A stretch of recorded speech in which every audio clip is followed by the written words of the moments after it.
Graça e paz sobre a tua vida. Mais um dia, mais uma reflexão, mais um tempo para repensarmos nossas vidas, fazermos da nossa vida uma oferta e entendermos que o verdadeiro cristianismo, não a religião cristã, mas o verdadeiro cristianismo está na maneira como vivemos, na maneira como nos ofertamos, na maneira como imitamos a Cristo e vivemos o nosso dia a dia. E no viver nesse dia a dia, revelamos e ensinamos acerca do reino de Deus, conduzindo as pessoas ao entendimento e expressão da vontade do Pai.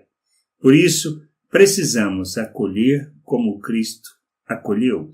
Isto Paulo fala em Romanos, no capítulo 15, verso 7. Portanto, acolhei-vos uns aos outros, como também Cristo nos acolheu para a glória de Deus. O que a gente precisa entender? É importante a gente olhar o contexto como um todo e entender que, primeiro, nós somos chamados por Cristo para amar como Ele amou. Ele, assim como Ele foi enviado pelo Pai, nós fomos enviados por Ele. Isso implica em quê? Isso implica em que a nossa vida deve ser uma expressão de quem Ele é. Assim como Ele se ofereceu por pessoas como nós, que não merecíamos nada, pecadores, que não conhecíamos a vontade de Deus, Ele ofereceu, morreu, para que nós pudéssemos ser reconciliados com o Pai. E Ele nos chama para ser seus discípulos, mas Ele diz, quer ser? Então, tome a sua cruz, negue a si mesmo e siga-me. Lembrando que significa tomar a cruz, instrumento de morte, morrer. A cruz de Cristo? Não, a nossa cruz. Precisamos entender que é para nós nos crucificarmos, morrermos. Negarmos a nós mesmos é reconhecendo que morremos com Cristo na cruz, que morremos com Ele, que ressuscitamos com Ele.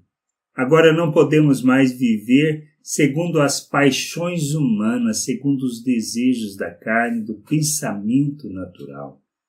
Fomos libertos do domínio do pecado para vivermos segundo a natureza de Deus, segundo a vida de Deus. Por isso somos coparticipantes da natureza divina. O Espírito de Deus habita em nós, o Espírito Santo. Somos templo do Espírito. Fomos inseridos na família de Deus, no templo que Deus está construindo, templo que Ele está construindo para a sua morada, a igreja, a família de Deus, esse ajuntamento. É o templo que Deus está construindo, é o lugar da presença de Deus.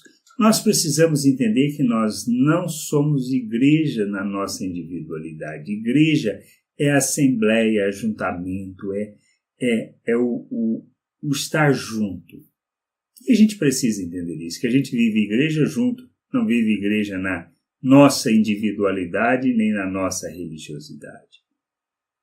Tendo esse entendimento entre as escolhas de viver segundo a paixão humana, nós vivemos segundo a natureza divina, revelando Deus, revelando Cristo ao mundo.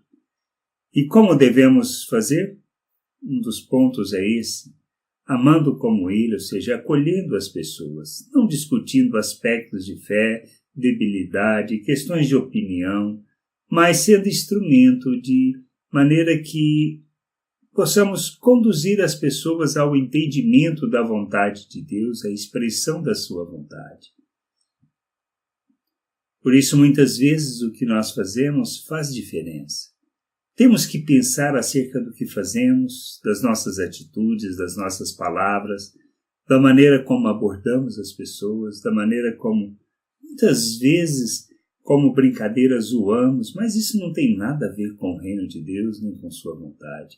Isso não é instrumento para conduzir as pessoas a Cristo, mas instrumento. O que nós temos que ser é para ajudá-las na jornada, a crescê-las. Se ela quer guardar dias, qual o problema? Não tem nenhum. Se não quer comer algo, não tem problema nenhum.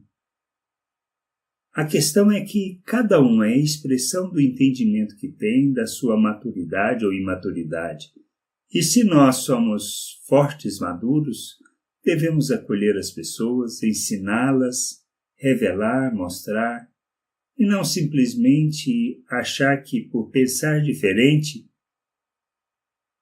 nós devemos repreendê-la. Não se trata de repreensão, mas de ajudá-la na jornada. É isso que a gente precisa entender. É isso que é a nossa vida. Acolher é receber as pessoas, ajudá-las, ensiná-las, fazer a vontade do Pai, revelar a vontade do Pai. Que a gente possa entender isso, compreender essas coisas, compreender a vontade e que nós precisamos ser a expressão do amor de Cristo, ofertando nossas vidas de maneira que possam conhecer o Pai, compreender da sua vontade e do seu querer. E ensinar as pessoas a buscar essa vontade para que, crescendo, amadurecendo, elas possam ensinar outros. Esse é o nosso papel. Indo, vivendo neste mundo, andando neste mundo, a gente possa não só falar, pregar, revelar o reino, fazer discípulos, ensiná-las sobre todas as coisas e conduzi-las na vontade de nosso Deus e Pai. Que a graça de nosso Deus possa nos conduzir nesse entendimento, nos educar, e a gente possa crescer, amadurecer e revelar o Senhor, fazendo da nossa vida a verdadeira oferta, a oferta que agrada ao Pai. Que a graça, a paz e o amor de nosso Senhor esteja com cada um de nós. Graça e paz sobre a tua vida. Amém.